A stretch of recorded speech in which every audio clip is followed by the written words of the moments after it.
پیدا ہوتا ہے کہ حج کن کن کے اوپر فرض ہے، یہ بھی تو جاننا ضروری ہے۔ حج کن کے اوپر فرض ہے؟ حج کی فرضیت کے چند شروط ہیں۔ پہلا یہ کہ حج کرنے والا مسلمان ہو، غیر مسلم پر حج فرض نہیں ہے۔ دوسرا یہ کہ حج کرنے والا عاقل ہو، عقل مند ہو، پاگل مجنون دیوانہ نہیں ہو۔ تیسرا یہ کہ حج کرنے والا بالغ ہو، جوان ہو چکا ہو، بچہ نہیں ہو۔ چوتھا یہ ہے کہ حج کرنے والا آزاد ہو،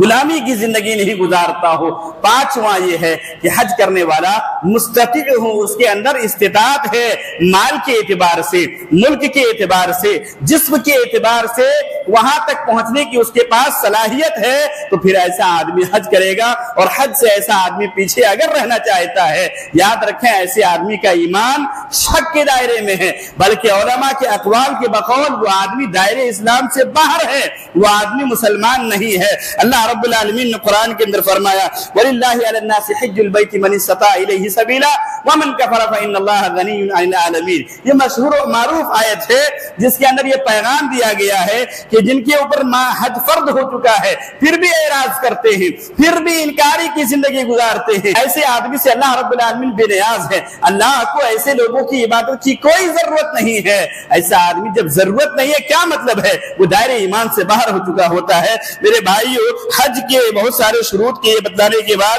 اہمیت بھی بتلا چکے ہیں۔ امام بخاری رحمۃ اللہ علیہ نے حج کے تعلق سے، امام بخاری جب بخاری کے اندر باب کے تحت کوئی حدیث لاتے ہیں تو وہ اپنا موقف ظاہر کرتے ہیں، اپنے رائے ظاہر کرتے ہیں، اپنا مسلک بیان کرتے ہیں کہ میرا یہی مسلک ہے۔ امام بخاری رحمۃ اللہ علیہ حج کے تعلق سے حدیثیں کئی ایک لاتے ہیں، اس میں یہ بیان کرتے ہیں کہ ایک آدمی صاحب استطاعت ہے لیکن جسمانی طور پر کمزور ہو چکا ہے، اب وہ جا نہیں سکتا ہے، ایسے آدمی کے اوپر بھی حج فرض ہے، ضرورت ہے کہ وہ اپنی طرف سے کسی کو حج بدل کرائے اور اللہ رب العالمین کو راضی کرنے کی کوشش کرے۔ قبیلہ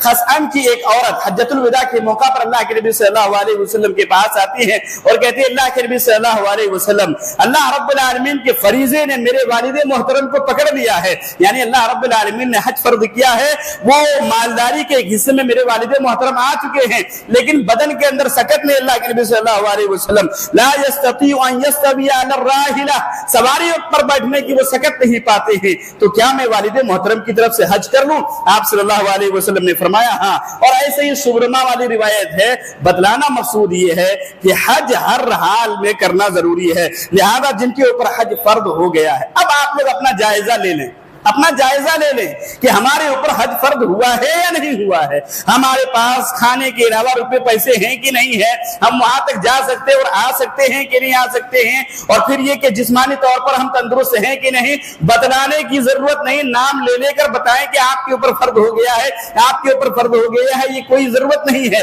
ہر آدمی ایمانی طور پر، ایمان جتنا مضبوط ہوگا اتنا آپ کا ایمان گواہی دے گا کہ میرے اوپر حج فرض ہو گیا ہے۔ حج جب فرض ہو جاتا ہے، اللہ کے نبی صلی اللہ علیہ وسلم فرماتے ہیں کہ لوگوں کو چاہیے من اراد الحج فلیتعجل، جس کے اوپر حج فرض ہو جاتا ہے اور جو ارادہ کرتا ہے کہ حج کریں گے، بہت سارے آدمی مالدار ہو چکے ہیں، کیا کہتے ہیں کہ حج تو کریں گے، ہم مالدار ہو گئے ہیں، 2-4 سال کما لیتے ہیں، اس کے بعد جائیں گے۔ اللہ کے نبی صلی اللہ علیہ وسلم فرماتے ہیں جیسے ہی حج فرض ہو گیا ہے آدمی کو چاہیے کہ جلدی حج کرنے کی کوشش کرے، اس لیے فَإِنَّهُ قَدْ يَمْرِضُ الْمَرِيضُ، اس لیے کہ ہو سکتا ہے آگے جا کر وہ بیمار ہو جائے، پھر یہ ہوگا کہ وہ کسی کو حج بدل کروائے گا۔ ایک تو یہ ہے کہ جسمانی طور پر وہ کمزور ہو جائے گا، دوسرا یہ ہے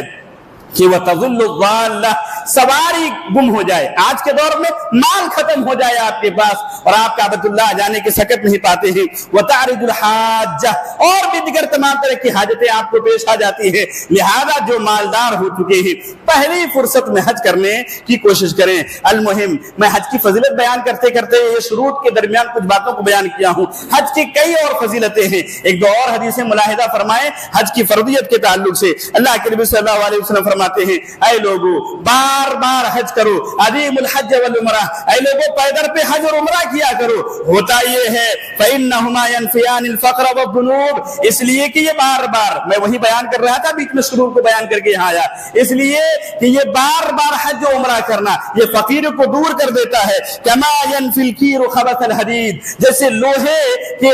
زنگ کو ختم کیا جاتا ہے اسی طریقے سے یہ بار بار حج و عمرہ کرنا فقیری کو آپ کی زندگی سے دور کر دیتا ہے. لہذا حج کرنے کی کوشش کریں. بلکہ نبی پاک صلی اللہ علیہ وسلم نے فرمایا جو آدمی حج کرنے جاتا ہے, حج کر کے واپس آتا ہے, اس کو فجور انجام نہیں دیتا ہے, لڑائی جھگڑا کسی سے نہیں کرتا ہے, احرام کے تمام شروط کا لحاظ کرتے ہوئے وہ واپس پلٹ کر آ جاتا ہے, رجع کیوم ولدتہ امہ, وہ آدمی ایسا لوٹ کر آتا ہے, ایسا لوٹ کر آتا ہے گویا آج ہی دنیا میں آیا ہے. نئے سرے سے اس کے کیا کہتے ہیں نامہ اعمال شروع ہو جاتے ہیں. میرے بھائیو, حج کے تعلق سے اور بھی جو فضائل ہیں, آپ صلی اللہ علیہ وسلم نے ایک موقع پر فرمایا کہ حج مبرور کا بدلہ صرف جنت ہے اور اس کے علاوہ کوئی بدلہ نہیں ہے. بلکہ حج کی فضیلت کیا بتلائیں, آپ صلی اللہ علیہ وسلم نے فرمایا ایک بندہ حج کو جاتا ہے, درمیانے راستے میں مقام تک پہنچنے سے پہلے اس کی وفات ہو جاتی ہے, خالص نیت ہونے کی وجہ سے وہ وہاں تک نہیں جا پاتا ہے, پھر بھی اللہ اسے مکمل ثواب دیتا ہے